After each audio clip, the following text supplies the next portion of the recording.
Avant de commencer, dites-nous en commentaire quelle heure il est et d'où vous nous regardez. Commençons. La petite fille affamée que j'ai nourrie est revenue quelques jours plus tard accompagnée de sa mère. Désormais, elles souhaitent toutes les deux vivre chez moi. Avant d'entrer dans le vif du sujet, n'oubliez pas d'aimer la vidéo et de nous dire dans les commentaires d'où vous nous regardez. Elias Cobb résidait à la limite de Red Bluff depuis bientôt 12 ans. Sa terre était aride, étroite et obstinée. Quelques poulets, une grange à moitié effondrée, un mulet trop âgé pour tirer quoi que ce soit de plus lourd qu'un seau de nourriture. La cabane était petite et penchée, rapiécée avec du bois dépareillé là où les intempéries l'avaient travaillé. Mais elle tenait debout, et cela suffisait. Ce n'était pas un homme bavard. Les gens en ville le surnommaient « ce type soldat », bien que la plupart aient oublié pour quel camp il s'était battu. Il ne le précisait pas. N'en était pas fier. N'en avait pas honte non plus. C'était juste fini. Après la guerre, il avait travaillé dans les chemins de fer, puis le fret, puis plus rien. Maintenant, il réparait ce qui cassait, nourrissait ce qui devait l'être, et gardait tout cela pour lui. Ses journées étaient simples. Se lever avant le soleil, café sur le poêle, nourrir le mulet, s'occuper des poulets, réparer ce que le vent avait arraché. Pas d'épouse, pas d'enfants, pas de visiteurs. C'était ainsi qu'il l'aimait, ou du moins ainsi qu'il avait appris à l'apprécier. Cet après-midi-là débuta comme n'importe quel autre. La chaleur reculait. Le vent soufflait régulièrement de l'ouest. Il fendait du petit bois près du porche. Les mains serrées autour du manche usé de sa hachette. Les épaules raides à cause de vieilles blessures qui n'avaient jamais tout à fait guéri correctement. Il ne la vit pas au premier abord. Ce fut le silence qui l'avertit. Pas le genre habituel, mais une immobilité épaisse et vigilante. Il leva les yeux. Elle se tenait à la limite de sa clôture. Une fille, petite, pieds nus, pas plus de 7 ans. Elias cessa de couper, laissant la hachette pendre à son côté. Elle ne bougea pas, resta simplement là, les bras enroulés autour de son ventre, les genoux écorchés et sombres. Ses cheveux étaient emmêlés, incrustés de poussière et de crasse. Elle était si maigre qu'on aurait dit que sa robe, si on pouvait encore l'appeler ainsi, allait glisser de ses épaules. Il ne s'avança pas vers elle, se contenta d'observer. Il y avait une tension dans ses tripes. Pas exactement de la peur. Quelque chose de plus ancien, comme si le monde avait bougé juste un peu, et il ne savait pas encore pourquoi. « Tu es perdu ?» demanda-t-il, la voix basse et stable. Pas de réponse. Ses yeux ne clignèrent pas. Elle le regarda droit dans les yeux, mais ne dit mot. Elias n'aimait pas les enfants. Pas parce qu'il les détestait. Il ne savait tout simplement pas quoi faire avec eux. Son propre passé ne laissait pas de place pour cela. Mais celle-ci n'avait plus aucune combativité en elle, et cela le dérangeait d'une manière qu'il ne pouvait nommer. Il tourna le dos, monta lentement la marche du porche, laissant la porte ouverte derrière lui. À l'intérieur, il trouva le pain de maïs sur l'étagère, en coupa un morceau épais, et l'enveloppa dans un vieux chiffon. Il ressortit et le posa sur la rambarde du porche. Puis il s'assit sur la marche supérieure, les mains posées sur ses genoux, les yeux rivés sur la terre. Après quelques minutes, elle bougea lentement, avec prudence. Ses pieds raclaient le sol alors qu'elle marchait. Elle n'attrapa pas le pain tout de suite, le regarda juste comme si elle essayait de s'assurer que ce n'était pas un piège. Quand elle le prit enfin, elle utilisa ses 2 mains. Elle mangea comme si elle ne l'avait pas fait depuis des jours. Lentement, silencieusement, chaque bouchée prudente comme si son corps n'était plus habitué à la nourriture.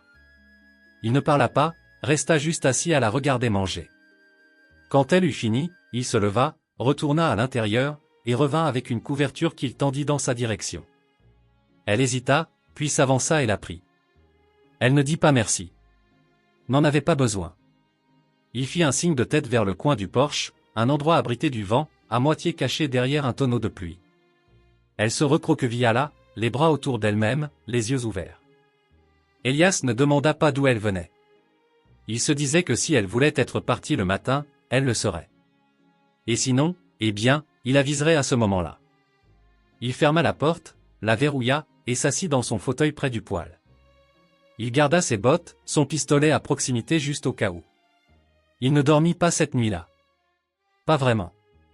Chaque bruit le mettait sur les nerfs, le vent faisant bouger les planches du toit, les poulets s'agitant dans la cour, un grincement venant du porche. Il continuait de penser, et si quelqu'un venait la chercher? Et si elle n'était pas seule? Aux premières lueurs, il ouvrit la porte et sortit. Elle était partie.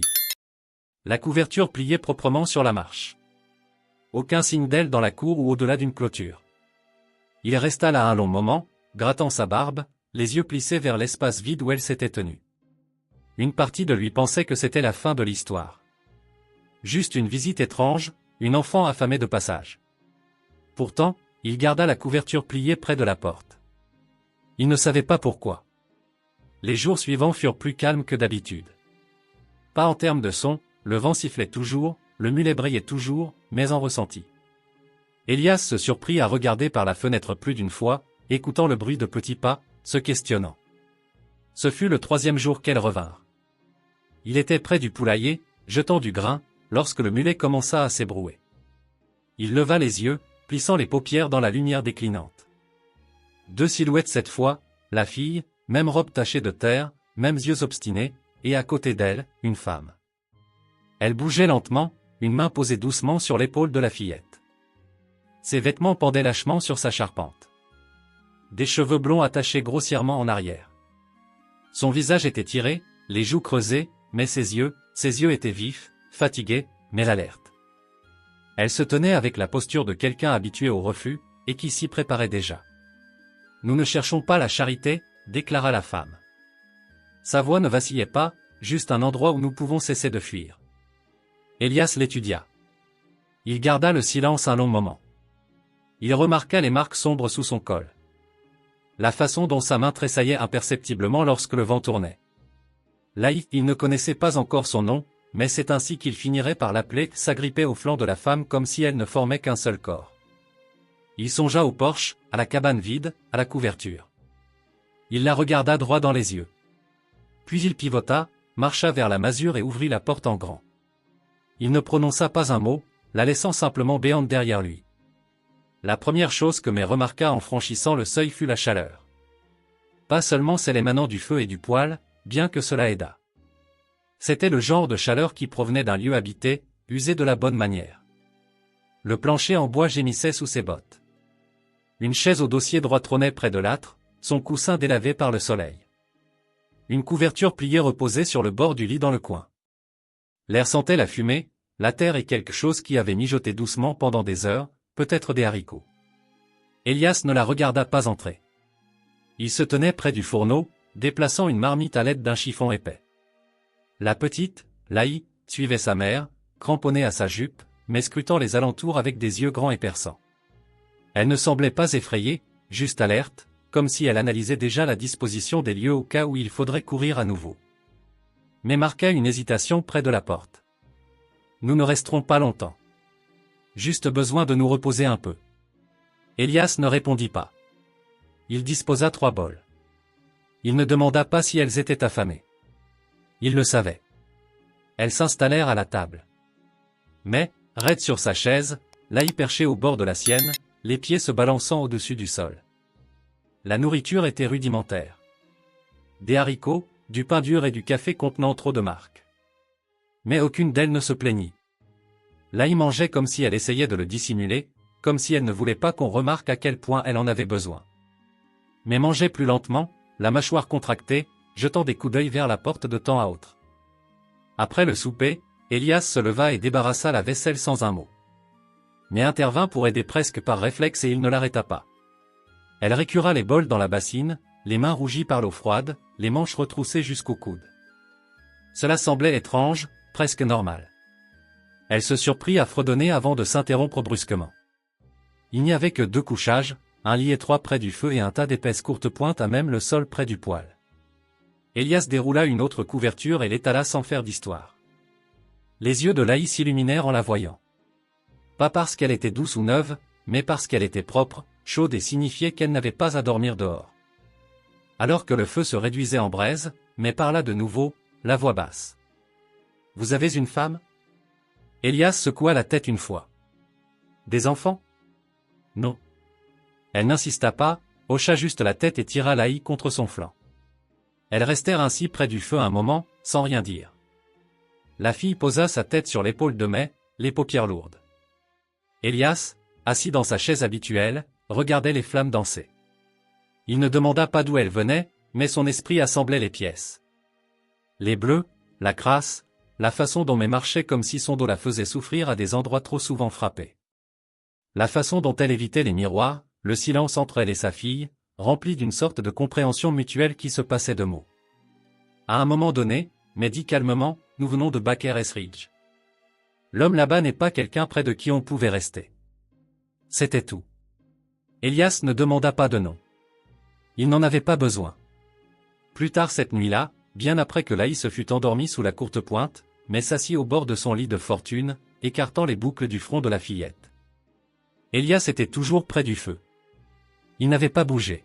« Vous êtes sûr de ça ?» demanda mais sans le regarder. « Je n'ai rien fait encore, » dit-il. « Vous nous avez laissé entrer. » Il ne répondit pas, fixa juste les braises. Mais l'observa un moment de plus, puis hocha la tête comme si elle comprenait quelque chose à son sujet. Pas tout, mais assez. Elle s'allongea près de sa fille et remonta la couverture sur elle deux. Dans l'obscurité, Elias resta éveillé. Il pensait à la dernière fois que quelqu'un avait dormi sous son toit. C'était il y a des années. Il repensa à la couverture pliée sur le porche il y a 3 jours, à la façon dont la petite avait mangé, et à la voix de May qui restait stable même si ses mains tremblaient. Il ne se sentait pas à l'aise, mais il ne sentait pas que c'était une erreur non plus. Dehors, le vent se leva de nouveau. La terre était silencieuse à part ça. En ville, personne ne saurait qu'elles étaient là. Personne ne poserait de questions. C'était le propre de Red Bluff. C'était un endroit où les gens restaient invisibles s'ils le voulaient. Elias était resté invisible longtemps. Mais maintenant, il y avait 2 autres personnes sous son toit. Et même s'il se disait que c'était juste pour une nuit, au fond, il savait que ce n'était pas le cas. Plus maintenant. Le matin arriva lentement. Une lumière pâle filtrait à travers les fissures des lattes de bois, projetant de fines lignes sur le sol. Elias était déjà levé. Il se déplaçait silencieusement, ne voulant pas les réveiller. Par habitude plus que par gentillesse. La cafetière sifflait doucement sur le poêle. Il se versa une tasse, s'appuya contre le comptoir et fixa les formes endormies sous la courte pointe. Pour autant qu'il pût en juger, mais n'avait pas bougé de la nuit. Laïs s'était blottie contre elle, une petite main posée près de la poitrine de sa mère, comme si elle craignait de la perdre dans son sommeil. Une immobilité émanait d'elle, une quiétude qu'Elias n'avait pas anticipée, comme si cela faisait une éternité qu'elle n'avait pas reposé aussi profondément. Il se demanda quelle distance elles avaient parcouru. À pied, supposa-t-il. Pas de chariot, pas de cheval. Les pieds de la gamine étaient couverts d'ampoules. Les yeux de la femme étaient creusés par la fatigue. Elle avait mentionné Baker Ridge, mais c'était à près de 40 miles si on longeait la rivière. Aucune femme accompagnée d'un enfant ne marchait aussi loin à moins d'être désespérée. Elias reposa sa tasse, chaussa ses bottes et sortit. Les poulets devaient être nourris. L'abreuvoir devait être débarrassé du gel nocturne. Le labeur ne cessait pas, simplement parce que quelque chose avait changé à l'intérieur de la cabane. Il descendit du porche dans l'air vif du matin. Le brouillard s'accrochait bas sur les champs et le mulet émit un drônement depuis l'appentis. Il travaillait avec régularité, les yeux rivés au sol la plupart du temps, mais son esprit n'était pas là où il se trouvait d'ordinaire. Il ne cessait de penser au silence dans cette pièce. Au visage de la fillette, à la façon dont May avait dit, « Nous avons juste besoin d'arrêter de courir ». Il n'aimait pas l'image que cela évoquait. Le genre d'homme capable de marquer les côtes d'une femme de bleu et d'envoyer une enfant mendier de la nourriture. Lorsqu'il rentra, elles étaient toutes 2 debout. Mais se tenaient près de la bassine, manches relevées, se rinçant le visage à l'eau froide. Laï était assise sur le bord du lit de camp, balançant ses jambes, l'observant. Il n'y avait aucune peur dans son regard. Juste de la curiosité. « Je peux aider avec le poêle, » dit May, la voix encore rauque de sommeil. « Je cuisine depuis mes 12 ans. » Elias fit un bref signe de tête. « C'est des haricots et des œufs. Il n'y a pas grand-chose d'autre. Ça ira très bien. » Elle évoluait dans l'espace comme quelqu'un habitué aux endroits exigus, ne prenant pas la peine de demander où se trouvaient les choses. Elle trouva la poêle, raviva le feu, cassa les œufs, avec précaution, pour ne rien renverser. Elias regardait, bras croisés. Il y avait quelque chose de précis dans ses gestes, pas de la nervosité, mais du contrôle. Comme si elle ne voulait pas occuper plus d'espace qu'on ne lui en accordait. Après le petit déjeuner, mais sortit avec un petit panier et demanda si cela le dérangeait qu'elle ramasse du petit bois. J'ai vu quelques branches sèches près de la clôture, dit-elle. Je n'aime pas rester assise quand j'ai mes mains. Elias hocha simplement la tête de nouveau et lui tendit un chapeau. Laï resta en arrière. Elle errait dans la pièce, touchant les objets. Pas avec insouciance, mais avec curiosité. Elle trouva un train en étain sur l'étagère, le genre qu'on remonte et qui bégait sur la table. Elias ne l'avait pas touché depuis des années. Il avait appartenu à quelqu'un d'autre. Quelqu'un de disparu? Tu en as déjà vu un comme ça? Demanda-t-il. Laï leva les yeux et secoua la tête. Il le remonta doucement et le laissa partir. L'engin cliqueta sur le dessus de la table en une ligne tordue, couinant légèrement. Elle sourit juste un peu. Puis elle rit. C'était un son bref, aigu et incertain, comme si elle ne l'avait pas beaucoup utilisé dernièrement. Elias ne lui rendit pas son sourire, mais quelque chose dans sa poitrine se serra tout de même. Plus tard dans la matinée, mais revint les bras chargés de bois sec et les joues rosies par le vent. Le toit de la grange se détache à l'extrémité nord, dit-elle nonchalamment en posant le panier. Si vous avez un marteau, je peux le rapiécer. Elias cligna des yeux vers elle. Vous réparez les toits. Je fais ce qui doit être fait. Ça a toujours été le cas. Il ne discuta pas, se contentant de lui indiquer l'abri à outils. Ils travaillèrent côte à côte cet après-midi-là. Il ne parlait pas beaucoup, mais cela ne semblait pas la déranger. Elle ne posa aucune question sur la maison, la terre ou sa vie. Elle ne demanda rien sur la photo glissée derrière le poêle. Celle d'un garçon en manteau bleu, au visage effacé par le soleil et le temps. Elias ne la mentionna pas. Elle n'avait pas besoin de tout savoir. Ce soir-là, tous les trois mangèrent du ragoût. Laï tenait sa propre cuillère désormais. Mais avait tressé ses cheveux. Elias remarqua que sa robe semblait un peu moins large. C'était peut-être juste sa façon de se tenir. Après le souper, Elias sortit pour fumer. Le ciel était sombre et constellé d'étoiles. Il s'appuya contre le poteau, regardant son souffle s'enrouler dans le froid. Mais sortit quelques minutes plus tard, les bras croisés contre le vent. Elle ne le regarda pas. Nous courons depuis près de 2 ans, dit-elle finalement.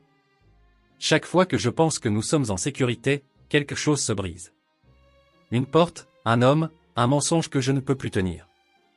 Elias ne dit rien. Je ne demande pas à rester indéfiniment, poursuivit-elle d'une voix égale. Mais si ça vous convient, je travaillerai. Je cuisinerai. Je garderai la petite dans le rang. Vous ne le regretterez pas. Il ne tourna pas la tête, regardant droit devant lui. Je ne regrette pas de vous avoir laissé entrer. Elle baissa les yeux, hocha la tête une fois, puis se retourna et rentra à l'intérieur. Il resta là un long moment, fumant dans le froid, réfléchissant au choix, à ce que cela signifiait de laisser entrer les gens, à ce qu'il en coûtait de les renvoyer. Il ne savait pas où cela mènerait. Mais il savait ceci, elles étaient plus en sécurité ici que n'importe où ailleurs. Et pour l'instant, c'était suffisant. Elias se réveilla avant l'aube. Le ciel au dehors était encore sombre, sans aucune couleur.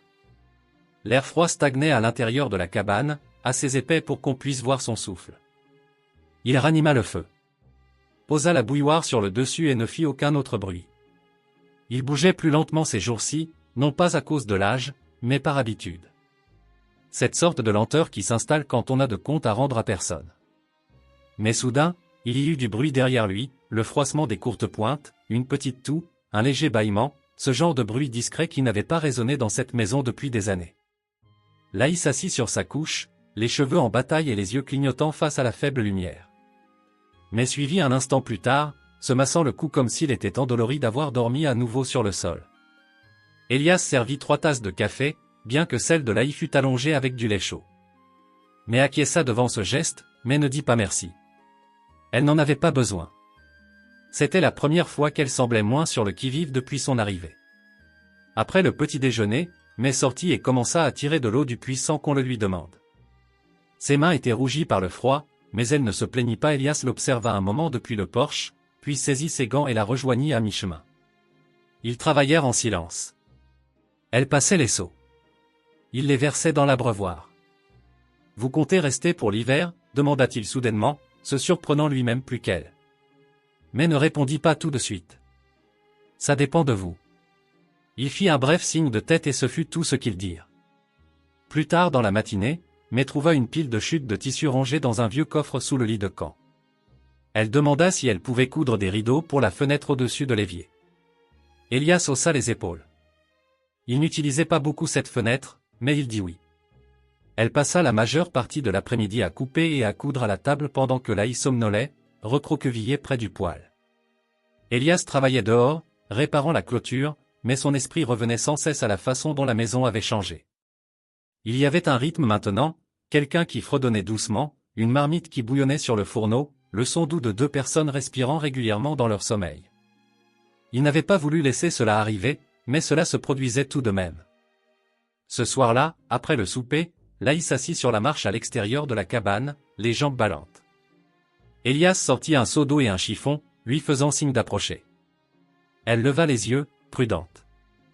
Il s'agenouilla, trempa le chiffon et commença à nettoyer la saleté de ses genoux écorchés sans rien dire. Elle ne tressaillit pas. Elle observait juste son visage pendant qu'il s'affairait.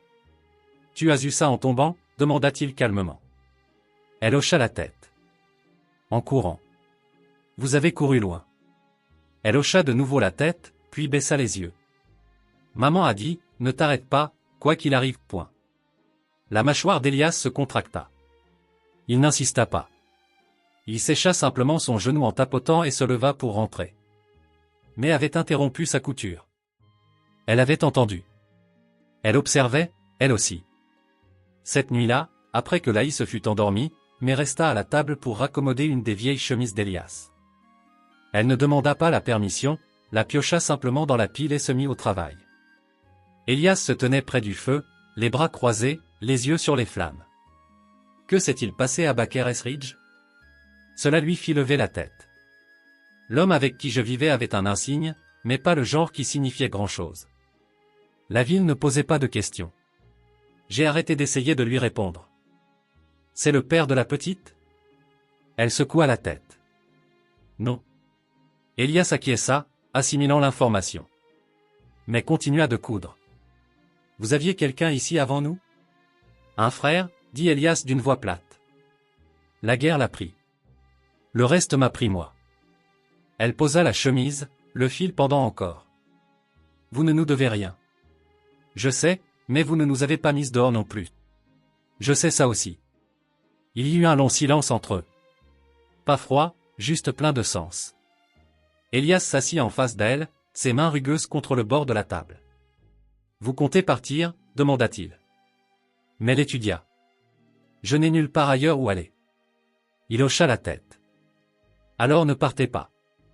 Et sur ces mots, l'affaire sembla réglée. Pas de promesses faites. Pas d'explications demandées. Ils restèrent assis dans la douce lumière du feu. La respiration calme de Laï en fond sonore, l'odeur du pain sec flottant dans l'air. Mais reprit la chemise et continua de coudre, et Elias resta immobile, sachant que les choses changeaient, qu'il le veuille ou non. Une semaine passa, puis une autre. À présent, personne ne parlait de la durée de leur séjour. Elias ne demandait pas, et May ne proposait rien. Les jours trouvèrent leur propre cadence. Lente, honnête, rythmée par la météo, les corvées et les repas pris ensemble sans chichi. May se mit à maintenir l'intérieur en ordre. Elle récura le sol, aéra les courtes pointes, fit bouillir du savon de lessive dans la grande marmite à l'arrière. Elias ne fit aucun commentaire, mais il remarqua. Il remarquait tout, comme la façon dont elle ne laissait jamais Laï porter plus qu'elle ne le pouvait, ou comment elle gardait ses propres bleus couverts, même lorsque les manches frottaient à vif contre la peau en guérison dessous.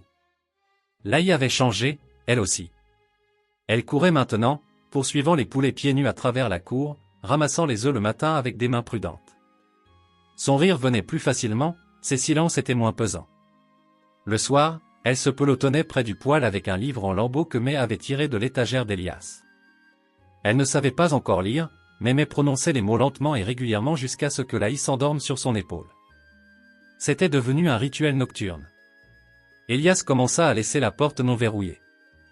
Ce dimanche matin-là, les nuages pendaient bas, chargés de poussière plutôt que de pluie. Elias avait attelé le mulet à la petite charrette, prévoyant de se rendre en ville pour acheter de la farine et du pétrole lampant. Mais se tenait près de la grange, les bras croisés, l'observant. Elle n'avait pas mis les pieds à Red Bluff depuis son arrivée, et elle ne demanda pas à l'accompagner cette fois-ci non plus. Il hésita avant de monter. « Vous avez besoin de quelque chose ?» demanda-t-il.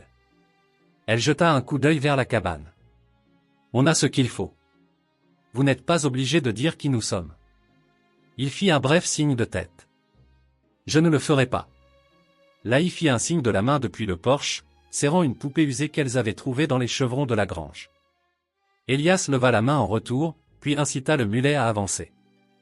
La route menant à Red Bluff était longue, sèche et presque déserte, bordée seulement de bétail, de barbelés et de broussailles de chaque côté. Lorsqu'Elias atteignit la ville, il s'attacha près du magasin d'aliments pour bétail et déambula entre les échoppes sans se presser. Quelques personnes le saluèrent d'un signe de tête, mais personne ne posa de questions. Il n'était pas le genre d'homme avec qui les gens faisaient la conversation, ce qui lui convenait parfaitement. À l'épicerie générale, il prit du café, de la farine, des haricots secs et de l'huile pour lampe. Alors qu'il posait les articles sur le comptoir, le commerçant, Vernon Talley, plissa les yeux vers lui. « Des bouches supplémentaires à nourrir chez toi ?» demanda Vernon. Elias le regarda. Pas durement, pas doucement, juste avec un regard égal. « Je me suis juste dit que j'allais faire des réserves plus tôt, » dit-il. Vernon haussa les épaules et encaissa le total. Plus aucune question. Mais alors qu'Elias se retournait pour partir, il vit quelqu'un auquel il ne s'attendait pas. Un homme appuyé contre le poteau devant la devanture, habillé proprement mais avec un air rude. Il ne ressemblait pas à un local, il ne faisait rien d'autre qu'observer. Elias continua de marcher, mais son estomac se noua. Il avait déjà vu des hommes comme ça. Des hommes qui traquaient des choses ou des gens. Lorsqu'il rentra chez lui, le soleil avait basculé derrière la crête. La cabane restait silencieuse, le bois de chauffage empilé proprement près de la porte. Laï était à l'intérieur, dessinant avec du charbon de bois sur de vieux bouts de papier. Mais était à la bassine, les manches mouillées. « Je n'ai pas aimé l'allure d'un homme devant le magasin, » dit Elias en entrant. Il n'a rien dit, mais il regardait attentivement. Mais se figea une seconde, puis recommença à frotter. « Gilet marron, chapeau noir ?»« Ouais. C'est l'un de ses frères. » Elias posa le sac sur la table. « Vous pensez qu'il vous a suivi jusqu'ici ? Je ne sais pas, mais s'il rôde dans les parages, ça ne prendra pas longtemps. » Il n'y avait aucune panique dans sa voix. Aucun tremblement, juste de la lassitude, de la résignation. Elias regarda vers la fenêtre, puis revint vers elle. « Tu me fais confiance pour gérer ça ?» Elle croisa son regard. « Vous nous avez laissé entrer. C'est plus que ce que la plupart auraient fait. J'ai confiance en ce que ça signifie. » Cette nuit-là, Elias sortit après le souper, restant debout sur le porche avec son fusil posé sur le bras. Les étoiles étaient sorties, le vent toujours présent. Mais tressaient les cheveux de Laï à la lueur de la lampe. La fille s'appuyait contre la poitrine de sa mère, les yeux mi-clos. Elias écoutait les voix douces derrière la porte. Il pensait à l'homme en ville. Il pensait à la façon dont le visage de Mai avait changé lorsqu'elle l'avait reconnu. Il pensait à l'expression dans les yeux de Laï quand elle avait demandé si elles étaient toujours en sécurité. Il resta sur le porche bien après minuit. Et quand il rentra enfin, il verrouilla fermement la porte derrière lui. Pas par peur, mais parce que ce qui se trouvait à l'intérieur de cette cabane comptait désormais. Cela valait la peine d'être gardé, d'être protégé. Les jours suivants s'écoulèrent avec une sorte de tension qui ne se disait pas à voix haute, mais qui persistait dans chaque mouvement. Elias vaquait à ses corvées, comme toujours. Mais son regard restait plus perçant, ses oreilles attentives au moindre bruit au-delà de la limite de propriété. Mais gardait les rideaux tirés en soirée. Désormais, elle cuisinait encore, nettoyait encore, lisait toujours à Laï le soir, mais son corps se tenait plus raide, les épaules rentrées, la voix plus basse. Laï, sentant peut-être que quelque chose avait basculé, commença à dormir plus près de sa mère, courant moins dans la cour. Moins de questions. Son monde s'était rétréci à nouveau, et Elias détestait voir cela. Elias vérifiait le fusil 2 fois chaque matin. Il le nettoyait le soir sans dire un mot. Il prit l'habitude de faire le tour du périmètre avant de se coucher, non pas parce qu'il s'attendait à des ennuis immédiats, mais parce que cela rendait la cabane moins exposée. Il avait vu ce qui arrivait quand un homme ignorait son instinct trop longtemps. On ne survit pas à une guerre et à une douzaine de camps de chemin de fer sans apprendre quand se fier à un pressentiment. Le 3e matin, Mai le trouva dans l'abri en train de réparer une charnière cassée sur le loquet du portail. Elle ne dit rien au début, restant simplement dans l'encadrement de la porte, les bras croisés, le vent soufflant dans sa robe. Si on en arrive là, dit-elle, je sais tirer. Elias leva les yeux, surpris, non pas par les mots, mais par le calme dans sa voix. Tu as déjà eu à le faire, demanda-t-il. Elle hocha la tête une fois. Une fois. Je n'ai rien touché, mais c'était assez fort pour l'arrêter. Il fit un lent signe de tête et s'essuya les mains sur un chiffon. Il y a un calibre 12 dans le coffre sous le lit. Ce n'est pas du luxe, mais il tirera. Mais ne le remercia pas. Elle n'avait pas à le faire. Plus tard ce jour-là, Laï suivit Elias jusqu'à la grange. Elle aimait le traîner ces derniers temps, sans parler, observant juste ce qu'il faisait, copiant la façon dont il balançait un seau ou vérifiait la nourriture des poulets. « T'as déjà eu une fille ?» demanda-t-elle de nulle part. Elias s'arrêta en plein pas. « Non » dit-il après un moment. « J'avais un frère. C'est tout. » Laï inclina la tête sur le côté. « Tu es gentil. Tu aurais dû en avoir une. » Il se trouva sans voix face à cela. Il se contenta de tendre la main vers le bas, lui donna une poignée de grains secs, et la laissa le jeter en direction du poulailler. L'après-midi, ils réparèrent ensemble la porte affaissée de la grange. Elias enfonçait de nouveaux clous tandis que May maintenait le bois en place. Aucun des deux ne parlait beaucoup, mais de temps en temps, il la surprenait en train de scruter la lisière des arbres au-delà du champ. « Il t'a déjà frappé devant elle ?» demanda Elias une fois, d'une voix basse et ferme. Mais ne répondit pas d'abord. Puis elle dit qu'il se moquait bien de qui regardait. Ce fut tout. À la tombée de la nuit, le vent s'était intensifié et les nuages pendaient bas, comme s'ils envisageaient la neige. Bien que la saison ne fût pas tout à fait prête. À l'intérieur, la cabane rayonnait de chaleur, la lampe vacillait, le ragoût mijotait. Laï s'était recroquevillé sur une courte pointe usée près du poêle. Mais versa du café, tendit une tasse à Elias et s'appuya contre le bord de la table, ses doigts serrés fermement autour de sa propre tasse. « Vous pensez qu'il viendra ici ?» demanda-t-elle. « Je ne sais pas » répondit Elias. « Si c'était son frère à Red Bluff, il sait comment trouver où je vis. Mais il y a beaucoup de terre entre ici et là-bas. » Mais hocha lentement la tête. Il ne s'effraie pas facilement. « Moi non plus » dit Elias. Il n'y avait aucune fierté dans sa voix, juste un constat. Une tranquillité ferme qui s'installa entre eux. Cette nuit-là, avant de se coucher, Elias ouvrit le coffre sous le lit de camp et en sortit le calibre 12, s'assit près de la porte, chargé, prêt. Mais vit cela mais ne réagit pas. Elle verrouilla simplement les fenêtres hermétiquement et s'allongea près de sa fille. Elias ne dormit guère. Il resta assis dans le fauteuil avec le fusil à proximité, ses bottes toujours aux pieds, son manteau drapé sur ses genoux. Le feu gardait la pièce chaude, mais c'était autre chose qui le tenait éveillé. Pas la peur, juste la préparation. Comme un vieux fil tendu trop fort pendant trop longtemps. Vers 3 heures du matin, il l'entendit. Un faible crissement dehors. Pas le vent, pas le mulet. Un bruit de bottes. Il se leva sans un bruit. S'approcha de la porte et l'entr'ouvrit d'un pouce. Mouvement près de la clôture. Une ombre se glissant entre les arbres. Observant. Elias porta le fusil à son épaule. Calme, les yeux plissés. Il ne tira pas. Pas encore. Il rendit juste le regard. Après une minute, la silhouette tourna les talons et disparut dans l'obscurité. Elias referma la porte. La verrouilla. Se rassit. Le lendemain matin, il n'en parla pas, mais il sortit tôt, suivant les traces jusqu'à la limite de ses terres. Ce n'était pas un cerf. À son retour, May était au fourneau. « Vous avez vu quelque chose ?» dit-elle. Elias hocha la tête. Ce n'était rien d'amical. Mais posa la louche. Alors nous devons être prêts. Et il l'était. Quoi qu'il arrivât ensuite, il ne fuirait pas. Plus maintenant. Les 2 jours suivants s'écoulèrent dans une sorte de tension immobile, comme l'air se figeant avant l'orage. Mais ne demanda pas de détails sur ce qu'Elias avait vu dehors cette nuit-là. Et Elias n'en donna aucun. Mais les choses changèrent. Subtilement mais clairement. Il recommença à dormir dans le fauteuil, bottes aux pieds, manteau à portée de main. Le fusil de chasse restait près de la porte. Mais gardait Laïa à l'intérieur, près du feu, sa voix toujours basse et calme, mais jamais trop loin de la fenêtre. Elle cousait plus serrée maintenant, ses yeux se portant vers la porte toutes les quelques minutes. Les rideaux restaient tirés, les lampes baissaient plus tôt.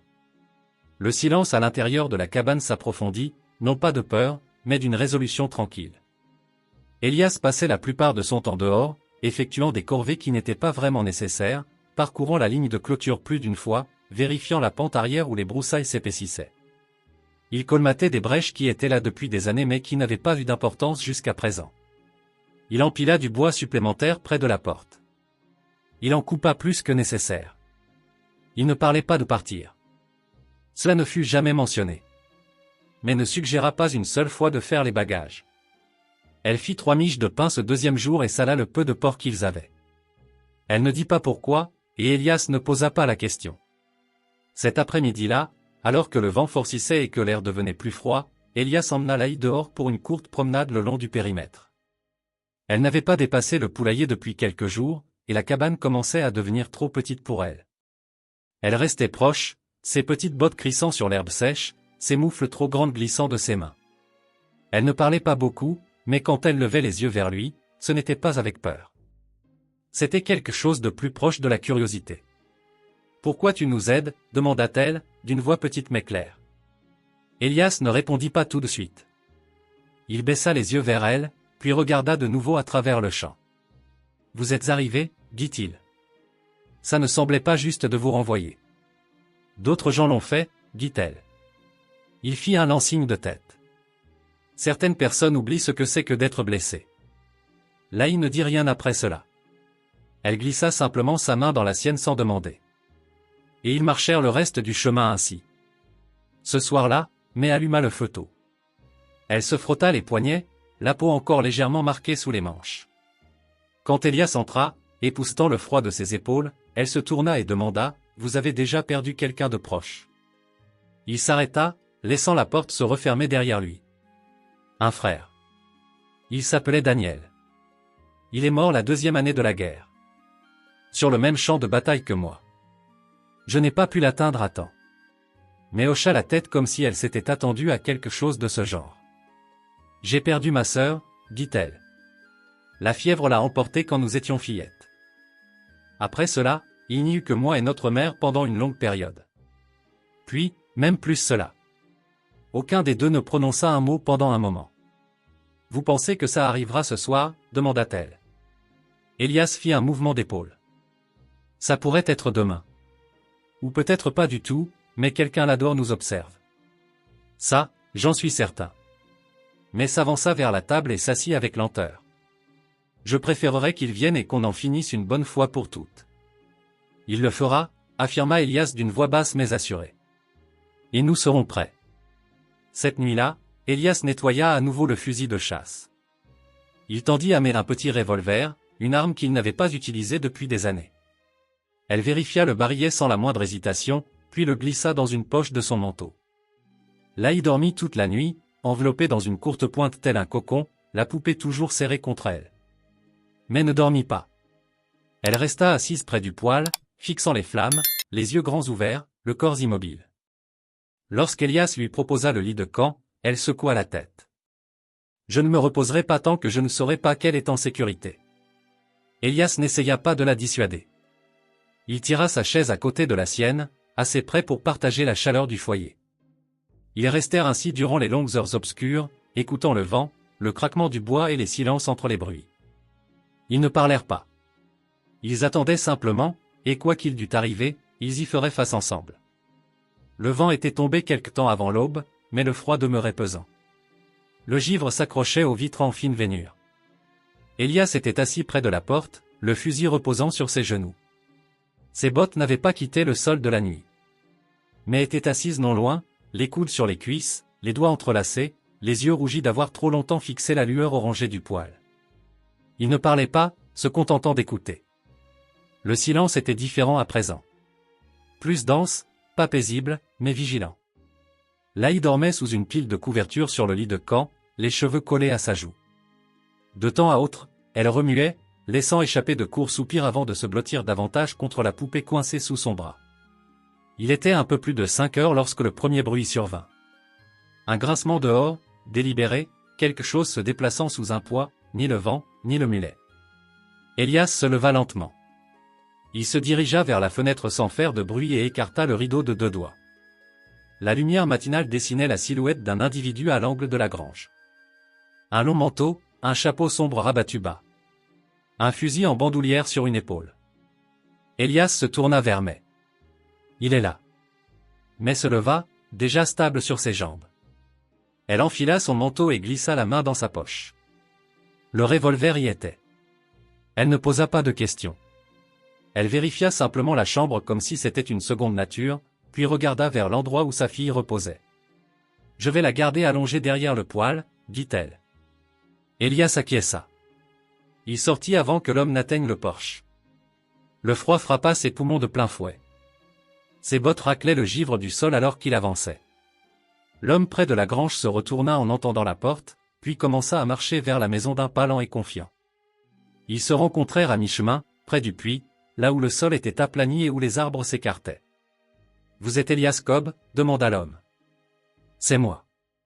Je cherche une femme, Mélanie. Et une fille, haute comme ça. » Il tint sa main basse près de sa hanche. « Vous avez vu quelqu'un de ce genre ?» Elias ne répondit pas immédiatement. Il étudia le visage de l'homme. Les yeux étaient froids, le sourire mince et étudié. Ce n'était pas un homme de loi, ni un frère veillant sur sa famille. C'était quelqu'un qui voulait récupérer son pouvoir. Quelqu'un qui avait perdu le contrôle et n'était pas prêt à l'accepter. Elias jeta un coup d'œil derrière l'homme. Un second cheval était attaché à un arbre, juste hors de vue. Peu chargé. Cela signifiait qu'aucun renfort n'arrivait. Ce n'était pas officiel. C'était personnel. « C'est vous qu'elle fuyait ?» demanda Elias d'une voix basse. L'homme eut un sourire narquois. « C'est son histoire ? Elle en a dit assez. Je ne suis pas là pour discuter. Je veux juste ce qui est à moi. Elle n'est pas à vous ?» Cette phrase resta suspendue dans l'air entre eux. L'homme fit un pas en avant. « Vous pensez pouvoir jouer les héros ici, au milieu de nulle part ?» Elias leva son fusil juste assez pour se faire comprendre. « Je ne joue à rien du tout. » La main de l'homme dériva vers sa ceinture, mais Elias ne tressaillit pas. Il ne cligna pas des yeux. « J'ai enterré des hommes meilleurs que vous, » déclara Elias. « Et je n'hésiterai pas une seconde si vous faites un pas de plus. » Pendant un instant, l'homme sembla prêt à le mettre à l'épreuve. Sa mâchoire bougea comme s'il calculait quelque chose dans sa tête. De l'orgueil, du calcul, ou quelle que soit la chose malade qui l'avait poussé jusqu'ici. Mais alors, il capta l'expression dans les yeux d'Elias. Pas de la colère, pas une menace, juste la certitude absolue de quelqu'un qui n'a rien à prouver. L'homme recula d'un pas, cracha dans la poussière. Elle s'enfuira encore. C'est ce que font les femmes comme elle. Elias ne bougea pas, alors elle le fera la tête haute. Un autre moment passa. Puis l'homme fit demi-tour, marcha vers son cheval et se mit en selle sans un regard en arrière. En quelques secondes, il n'était plus qu'une ombre se déplaçant à travers les arbres, le bruit des sabots s'évanouissant dans le vent. Elias attendit qu'il ait disparu de sa vue. Puis une minute de plus. Ce n'est que lorsque le froid eut traversé son manteau qu'il abaissa finalement l'arme et se tourna vers la maison. À l'intérieur, May était agenouillée près du poêle, un bras entourant Laï, qui était désormais bien réveillée et s'agrippait fermement à la robe de sa mère. « Il est parti ?» demanda May. Elias hocha la tête une fois. « Pour de bon ?» Mais laissa échapper un soupir. Le genre de soupir que l'on réprime pendant des années sans s'en rendre compte. Laï leva les yeux vers sa mère, puis se tourna vers Elias. « Tu ne lui as pas tiré dessus ?» dit-elle. Elias s'agenouilla pour croiser son regard. Pas eu besoin. Ce jour-là, l'atmosphère de la cabane changea du tout au tout. Pour la première fois depuis des semaines, May laissa les rideaux grands ouverts. Elle lava ses cheveux et les laissa sécher à l'air froid, et lorsque le vent se leva, elle ne se précipita pas pour rentrer les courtes pointes. Laï aida de nouveau Elias avec les poulets, fredonnant cette fois-ci dans sa barbe sans qu'on lui ordonne de se taire. Ils s'installèrent sur le porche ce soir-là, tous les trois. Pas de mots, juste la mélodie de la terre, le vent bruissant dans les herbes sèches, le ululement d'une chouette quelque part dans l'obscurité. Il n'y eut pas de verrou tiré sur la porte cette nuit-là, seulement le feu à l'intérieur et le bruit régulier de quelqu'un respirant près de quelqu'un d'autre, sachant qu'ils avaient survécu. Le printemps s'infiltra lentement à travers Red Bluff. La neige ne vint jamais vraiment cet hiver-là, seulement un vent glacial et du givre qui fissurait la terre. Mais à présent, les journées s'étiraient, et la lumière traversant la fenêtre de façade de la cabane tombait plus chaudement sur les lattes du plancher. L'air avait une odeur différente, moins celle de la fumée, plus celle de la terre et du bois fraîchement coupé. Elias Cobb se réveilla à l'aube, comme à son habitude. Mais quelque chose avait basculé. La routine n'était plus celle d'un homme seul contre le silence. Le porche accueillait désormais une seconde paire de bottes. Plus petite, usée, soigneusement rangée. La bassine n'était jamais vide. Les rideaux que May avait cousus pendaient toujours, désormais décolorés par le soleil sur les bords. Il ne vivait plus seul. C'était la stricte vérité. May était déjà levée, debout près du fourneau, les manches retroussées. Elle cassait des œufs dans une poêle, fredonnant doucement, les épaules plus détendues qu'elle ne l'avait jamais été. Laï était assise à la table, les cheveux emmêlés, une main enroulée autour d'une tasse de lait chaud, l'autre serrant un crouton de pain. Elle était trop occupée à parler pour manger. « Ils ont une école en ville ?» demanda-t-elle en levant les yeux vers Elias. Il reposa son café. « Une école à classe unique. C'est Miss Clary qui la dirige. Il laisse les filles y aller ?» Elias haussa un sourcil. « Oui. » Mais se tourna légèrement. « Tu veux y aller ?» Laï hocha la tête. « Peut-être si tu viens avec moi le premier jour. » Mais ne répondit pas tout de suite. « Alors d'accord, on ira se renseigner la semaine prochaine. » Laï rayonna puis recommença à mâcher. Après le petit déjeuner, Elias sortit vérifier la ligne de clôture. Laï le suivit, non plus par nécessité désormais, mais par habitude. Elle portait son propre petit seau, nourrissant les poules sans qu'on le lui dise, passant sa main sur le flanc du mulet comme si c'était un geste qu'elle avait toujours fait. Mais resta en arrière, rangeant, ouvrant les fenêtres pour laisser entrer le vent. Elle se déplaçait sans tension maintenant. Pas de sursaut, pas de coup d'œil par-dessus son épaule. Elias répara un rail cassé près de l'extrémité de la propriété pendant que Laï s'asseyait dans la poussière pour empiler de petits cailloux en tour. Elle lui demanda si le mulet avait un nom. Il lui répondit que non. « Je peux lui en donner un ? » ?»« Bien sûr. »« D'accord, alors c'est Oscar. » Elias acquiesça une fois et l'affaire fut entendue. Cet après-midi-là, May s'assit sur le porche pour raccommoder une des chemises d'Elias. Seulement cette fois, elle ne recousait pas des trous. Elle ajustait les épaules, rétrécissait les manches. « Vous fondez ?» dit-elle quand il passa près d'elle. Il jeta un coup d'œil à la chemise, puis à elle. « Vous voulez dire que je me fais vieux ? Je veux dire que vous ne mangez pas assez. Asseyez-vous avant de tomber. » Il s'assit, non pas parce qu'il le devait, mais parce que le son de sa voix disant des choses pareilles rendait l'endroit plus vivant, plus solide. Quelques heures plus tard, ils se rendirent tous en ville ensemble. C'était la première fois depuis l'apparition de cet homme que May quittait le terrain. Elle avait relevé ses cheveux. Laï était assise dans la charrette à côté d'elle, serrant une sacoche en tissu qu'Elias avait fabriquée avec des chutes de cuir. À l'intérieur, il y avait des œufs à échanger et une liste pliée des choses dont ils avaient besoin, rédigée par May. Les gens de Red Bluff les regardèrent un peu, mais personne ne fit de remarques. Et lorsque Miss Clary s'agenouilla pour demander à Laï si elle savait compter jusqu'à 10, Laï sourit et le fit 2 fois juste pour être sûr. Ce soir-là, ils rentrèrent avec de la farine, du savon, une nouvelle paire de chaussures pour Laï et une boîte de tabac pour Elias. Mais alluma la lampe, remua la marmite et, pour la première fois, Elias remarqua que son fredonnement ne s'arrêtait pas lorsqu'il entrait dans la pièce. Après le souper, ils s'installèrent tous dehors. Les planches du porche gémirent sous leur poids, mais aucun d'eux ne bougea. Le soleil plongea derrière la crête. Laï s'assoupit contre le flanc de sa mère. Mais regarda vers la grange, puis vers Elias. « Vous avez déjà pensé à la façon dont tout ça a tourné ?» Il réfléchit une longue seconde. Je ne m'y attendais pas, mais hocha la tête. « Moi non plus. Vous êtes contente d'être restée ?» Elle le regarda fixement. « Je ne suis pas resté. J'ai arrêté de courir. » Elias fit un lent signe de tête. « Ça fait une différence. » Il y eut un silence après cela, mais pas du genre pesant. Il était plein de quelque chose de bon, plein de choses inexprimées, mais pas tues. Plus tard, Elias porta Laï à l'intérieur pendant que May débarrassait le porche. Il déposa la fillette sur le lit de camp et remonta la courte pointe sur ses épaules. Elle remua, puis tendit la main et attrapa la sienne. « Tu ne vas nulle part, Hein, marmonna-t-elle, les yeux mi-clos. Il serra ses doigts. Je suis juste là. Lorsqu'il se retourna, mais se tenait dans l'encadrement de la porte, les bras croisés. Elle croit en vous, dit-elle. Il hocha la tête. Elle le devrait. Mais fit un pas en avant. Moi aussi. Elle ne dit rien d'autre, s'approcha simplement et posa doucement sa tête contre sa poitrine.